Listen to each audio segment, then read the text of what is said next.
Okey, kembali lagi dalam Pesona XY Serasi di Hati. Masih lagi bersama dengan kami, lebih kurang tinggal baki beberapa minit saja lagi untuk kita tamatkan siaran kita pada jam 12 nanti. Jadi untuk topik kita hari ini, Santuni Warga Emas. Ini ada juga satu pembacaan saya berkenaan dengan data Bank Dunia yang mengatakan bahawa orang Malaysia ni lagi cepat menua daripada orang Eropah. Jadi macam mana persediaan kita? Apakah solusi yang kita ada untuk kita menghadapi kadar cepat menua ini dalam kalangan rakyat Malaysia sendiri? Okey, Zahira, memang itu adalah satu fenomena yang kita akan alami, di mana kita akan mencapai negara tua 2030 tinggal lagi berapa tahun sahaja. Jadi dalam hal ini pihak kerajaan melalui dasar Warga Emas Negara dan juga Pelan Tindakan Warga Emas Negara sangat menekankan kepada supaya warga emas kita, kalau kita lihat sekarang macam Datuk sendiri umur dah 60 tapi masih sihat dan nak masuk 64. Nak masuk 64 dah. Tambah 4 lagi umur. Okey, tambah Takut orang tu. tapi tak, orang takut nak tua. Kita ni menambah-nambah tua cepatlah. jadi walaupun dah 64 tapi masih boleh menjaga ibu lagi. So itu adalah hasrat kita supaya di dalam dasar itu memang menggariskan supaya warga emas yang ada ini adalah warga emas yang aktif, yang sihat, yang produktif dan boleh menyokong kepada pembangunan negara. So itu adalah satu hasrat kerajaan dalam kita menuju kepada negara tua lah. Itu yang sangat penting lah sebenarnya. Untuk Tapi ada negara Malaysia cepat tua. Cepat tua dia. Menurut data Bank Dunia lah kata lebih cepat menua daripada Eropah. Pemakanan kita ke kesihatan, atau weather kita, tak kesihatan, all that factor lah. I see. Tadi Datuk, saya dah tinggal satu soalan je kat Datuk tadi. Apa berkenaan dia? dengan Cik Ani ni. Datuk kalau masak kat rumah, Cik Ani ni komplain ke macam mana? Alah, biasalah. Bila kita jaga orang warga tua, tak usah kata orang warga tua ni, warga muda ni pun. Tapi muda sikit lah. Pun kadang-kadang komplain juga kan. That's normal, biasa. Tapi my mother ni bukan jenis orang yang... Mak very easy, I'm very lucky. Mak bagi makan, dia makan ni. Tapi often now, bila dah berumur tu, kata makan dia sikit lah. Kita tubuh banyak, dia selalu tolak. Mak dah kenyang, mak tak nak, kadang tak makan. So, I think also combine because kesihatan dia. She has cancer, so she's taking so much medication. Her breast cancer, so ada pills ni, pill tu. So because of all that, that affect apa kata dia punya health mentally, then with dementia, Alzheimer ya, mana yang tak tahu tu pergi Google lah, boleh baca what dementia is all about in Alzheimer. So because of all that also affects a lot of dia punya personality, dia punya ni. So of course saya ni pun kadang-kadang kan berat dugaan tau. Kadang-kadang kita terpaksa orang kata push her to eat because kalau tak makan nanti sakit. Ya betul ya. And then so she needs all the good types of food, sayur and all that. And so she's a bit picky sometimes. She tolak ni kan. And so kita kena pujuk lah, pandai pujuk. Sometimes kadang-kadang pun kita tak ada masa nak pujuk sebab kita nak cepat nak ni, kita nak paksa dia makan pun kadang-kadang dia tolak juga tak nak ni. So sometimes she gets angry as well. She get upset. Mak tak makan tak faham ke? Mak tak nak, mak dah kenyang lah. So it happens sebenarnya. But I think so saya selalu kena ingat kat kepala saya, look, jangan paksa, jangan kampung ni. There's ways to do things, Nasi. Try to be more gentle, try to be more patient with mak tu, because in the end, when you see that person is no longer your own mother sometimes because she's a different person bila kena dementia Alzheimer, because benda tu affect her brains and everything semua. So I have to be a bit more, orang kata, considerate. Orang putih kata kita kena banyak considerate. Of course always orang putih kata senang nak bercakap, easy then done nak buat. Tapi often bila kita kena uji dengan benda-benda macam ni, I'm telling you, it's so berat. Kadang-kadang buat kita menangis, kadang-kadang buat kita so frustrated, so disappointed. Of course, takkan nak tunjuk orang gambar, nak minta air mata or whatever ni kan. But the thing, it does happen to me, and I'm sure it happened to the rest as well outside. So it's very tough. It's not easy. Itulah yang selalunya kadang-kadang kita tengok orang banyak yang kata anak-anak muda ataupun atau anak-anak ya, selalu malas nak menjaga mak bapa atau menantu ke yang tak berkenan ni, because there's so much benda-benda macam ni lah yang kadang-kadang orang kata mereka takut nak face-nya. Mereka rasa benda ni macam menyusahkan menyusahkan. And what more kalau ada pula a lot of manusia ada yang jadi selfish, yang lebih mementingkan diri mereka, mementingkan kebebasan mereka, mementingkan wang ringgit mereka yang boleh mereka guna untuk holiday, untuk this. Tak nak bawa mak bapak pergi tengok wayang, tak nak bawa mak bapak pergi shopping, jalan, because menyusahkan. Dia so slow, jalan lambat, nak kena tolak kursi roda, dia leceh, that. Kau gelak lah. Kau gelak.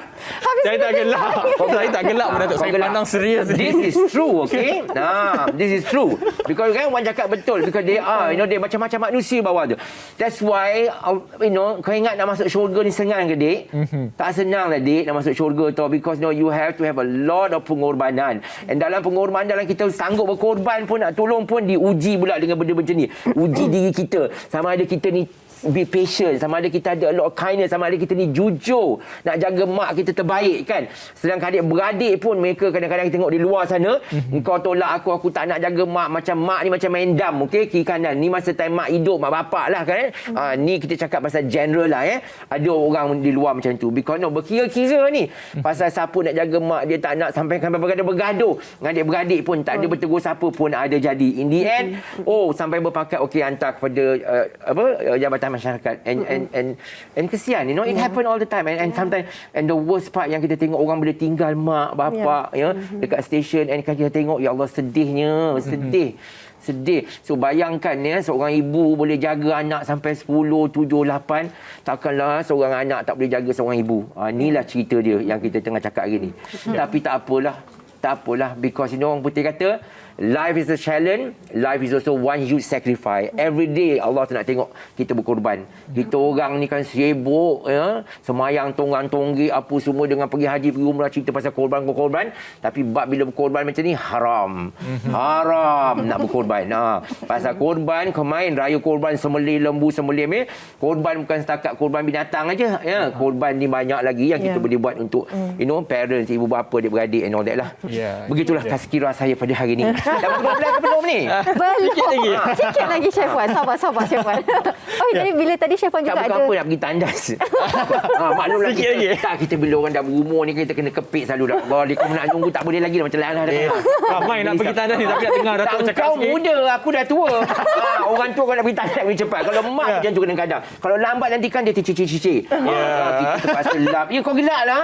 Orang kena kanser, muntah, terberak, terkencing. Semua kita kadang-kadang kena lap, kena kaup. Sanggup ke?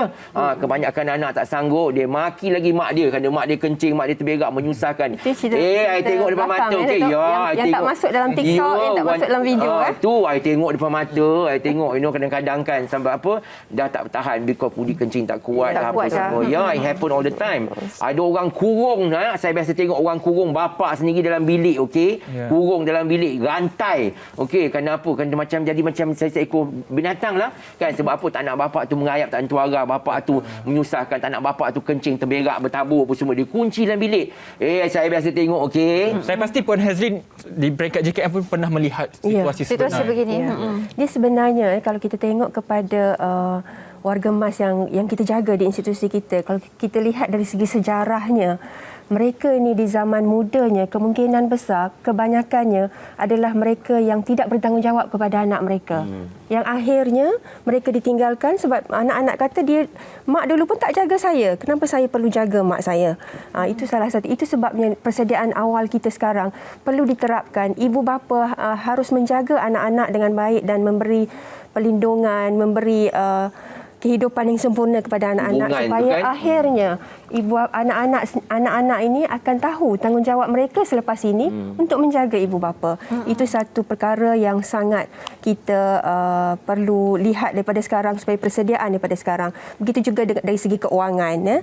Maknanya daripada awal, daripada sekarang, itu kita juga sedang meneliti juga berkaitan dengan sebagai contoh, kalau di negara Jepun dia ada long term care insurance. So di peringkat awal, bila start je kita mula je daripada muda, umur 20 tahun start bekerja sahaja, dah ada insurans supaya ada masing-masing dah simpanan masing-masing bila mencapai hari tua. Kalau kita tak ada anak, sebab kita akan tengok nanti bila tahun 2030 warga emas makin ramai dan orang muda makin turun, makin tak ramai dah warga emas sebab kadar kesuburan dah menurun kan. Jadi pada masa ini mungkin seorang ibu bapa hanya mempunyai seorang anak ataupun 2 orang anak ataupun tak ada anak langsung. Jadi siapa yang akan menjaga mereka kalau tak ada simpanan dan sebagainya? I boleh buat reservation sekarang dekat you jugalah. I pun tak ada orang nak jaga, so macam mana ni? Alamak. Anak-anak muda kau jangan gelak. Anak muda sekarang jangan haraplah. Dah Saya banyak. berani cakap. Even my own 2 children pun saya tak harap. That's why I try my best to stay healthy, to keep my knee every year, buat full medical check up to check sama ada apa yang kurang tak baik ke apa, so that I can mengambil langkah-langkah untuk kesihatan to make sure that I am healthy, orang katakan, and then ada sikit-sikit duit untuk makan simpan tu pun cukup lah, the rest tu orang kata buatlah apa benda kebajikan yang kita nak buat baik, because I think life ni kan, you be so surprised, it's so short. Tak kala ni lah yang saya duk cerita sekarang, yang sekarang kau duk pandang atuk ni, warga tua ni. I was there before, okay? Doing all my TV show kan, attending. And then today suddenly, I'm sitting on the other side of the chair. Like, and how did that happen? Siang jadi malam, malam jadi siang. Kan sebab Allah ingatkan, demi masa manusia itu selalu dalam kerugian. Kerugian kerana ketika kita ada peluang untuk menjadi manusia yang bertanggungjawab. Tanggungjawab sebagai seorang ibu, sebagai seorang bapa, sebagai anak jaga, tak ada. Beranak-anak macam kucing. Kahwin 3-4 sana sini. Lepas tu tinggal. Lepas tu kesian bini. Single mother. Lepas tu bila tiba-tiba anak tu dah besar, dah berjaya. Wah, bapak pun sampai ni lah. Maklumlah kena cerai, tinggal bini nombor 2, nombor 3 semua. Minta tolong, minta apa semua. Bila tak ada, dah sakit, tak ada apa, salahkan anak tak jaga. Padahal hubungannya dah tak ada dah. Bonding tak ada. Malahan anak tu lagi benci, lagi menyampah. For all the terrible thing that you have done to my father, or you have done to my mother, and that anger is there, that vengeance is there, that hatred is there. So there's no bonding. Tak? So in the end, ke mana? Kan? Inilah dia. Inilah pak sanggup dia lah. Inilah pak sanggup dia juga. Sikit hari Mak sanggup. Esok hari mak sanggup dia lah yang lagi tua. Sebab apa? Menjagakan kebajikan masyarakat. Orang tahu komplain aja. Masyarakat tahu komplain. Tak dapat duit, masyarakat komplain. Tak dapat ini, government tak tolong. Tak dapat ni, semua kan macam-macam kan.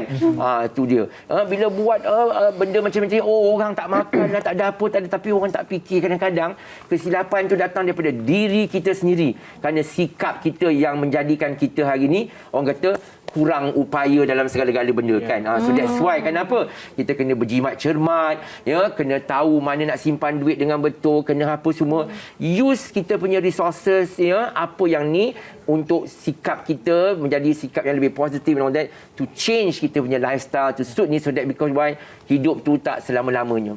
Eventually tidak we get there. selamanya kita berada di atas. Jadi macam mana tadi? Kalau Datuk Syaiful cakap tadi, Pak Sanggup mungkin ada sedikit kata-kata akhir. Take home note lah untuk penonton kita dekat rumah ni. Kita selalu memegang tagline bahawa kebajikan tanggungjawab bersama. So bukanlah inilah kira kejabatan kebajikan ni kita harapkan adalah solusi terakhir lah. Kalau dah tak ada dah tempat, mungkin dah kalau warga emas kita kata tadi dah memang tak ada, dia hidup sebatang kara, tak ada saudara, tak ada saudara mara dan sebagainya, dan kita akan ambil inilah. Jadi selain daripada itu, saya juga nak mengambil kesempatan ini sebagaimana yang di peringkat awal tadi kita ada sebut bahawa semalam kita menyambut sambutan Hari Warga Emas Kebangsaan. Begitu juga di peringkat dunia, di mana 1 Oktober telah diisytiharkan sebagai sambutan Hari Warga Emas, dan semalam adalah merupakan hari yang kita menghargailah warga emas yang ada, dan pesanan kami daripada Jabatan Kebajikan supaya hargailah warga emas, jaga warga emas yang ada, dan berilah kemudahan, kesenangan kepada mereka. Insya-Allah. Datuk mungkin ada take home note. Take home saya senang aja. Buatlah apa yang kita nak buat, and to earn that respect kan. And respect is something that you earn, Jadi kalau kita nak penghormatan tu di hari tua kita, nak benda yang baik-baik, maka dari mulanya sikap kita juga jadi sikap baiklah, attitude. It's very simple. life is one big cycle, pusing-pusing pun tu juga akan, you never know, you know. So that's why it's always very important to be prepared and always to have orang kata sikap yang lebih bertanggungjawab, sikap yang lebih pada diri sendiri, pertama kali diri sendiri, and then of course after that, you know, tanamkan, you know, sifat-sifat macam orang cakap tadi, you know, sifat kasih sayang, timbang rasa, mudah kesian, compassionate, semua benda. Alah, benda ni semua bila kita mengaji Quran, tafsir, semua ada lah. Pergi khutbah Jumaat, ada apa semua yang kau dengar hari-hari tu, semua apa benda tu. Kan? Sebenarnya. Tapi orang kita kan macam tu lah, bila cakap macam ni, sekali pun semua masuk telinga kiri, telinga kanan keluar. Sambil lewat. Lepas tu bila habis-habis lebih mementingkan diri sendiri, keuangan sendiri, kenapa tak nak tolong. Dia become selfish human being, you know. So that's who they are. But tak apalah. Kan itu pilihan kau. Esok kau nak masuk neraka ke syurga, dua je. Itu je pilihan dia kan. That's all. Bukan tanggungjawab kita pun kan. Kita cuma bercerita saja. Jadi kepada anda penonton-penonton kami yang setia menonton kami sejak daripada awal 11 minit pagi sampai sekarang, terima kasih kerana bersama-sama kami. Terima kasih juga kepada Datuk Chef Wan dan juga kepada Puan Hazlin kerana bersama dengan kami pada hari ini. Sebenarnya banyak ilmu yang dapat kita dapat daripada dua tetamu kita pada hari ini. Dan sebenarnya kepada anda, saya ada baca komen tadi bahawa ada yang sudah kehilangan ibu bapa. Semoga kasih yang sudah hilang di dunia ini kembali bertaut di syurga, insya-Allah. Terima kasih sekali lagi Puan Hazlin dan juga Datuk Chef Wan. Saya sangat terinspirasi perkongsian cerita kedua-dua tetamu hebat kita hari ini. Dan kepada anda, tak kira anda warga emas, yang penting kita sentiasa bertanggungjawab. Itu pesan Datuk Chef Wan. Sentiasa membaca banyak sebenarnya input kita akan upload di YouTube dan juga di TikTok kami, di Persatuan SY, Instagram dan semuanya berkait dengan topik hari ini dan juga topik-topik akan datang. Terima kasih kepada anda semua. Saya Hafiz Dawson. Dan saya Zahira Razi. InsyaAllah kita berjumpa lagi pada minggu hadapan dengan topik yang pastinya menyentuh isu kemanusiaan dan juga kemasyarakatan. Assalamualaikum.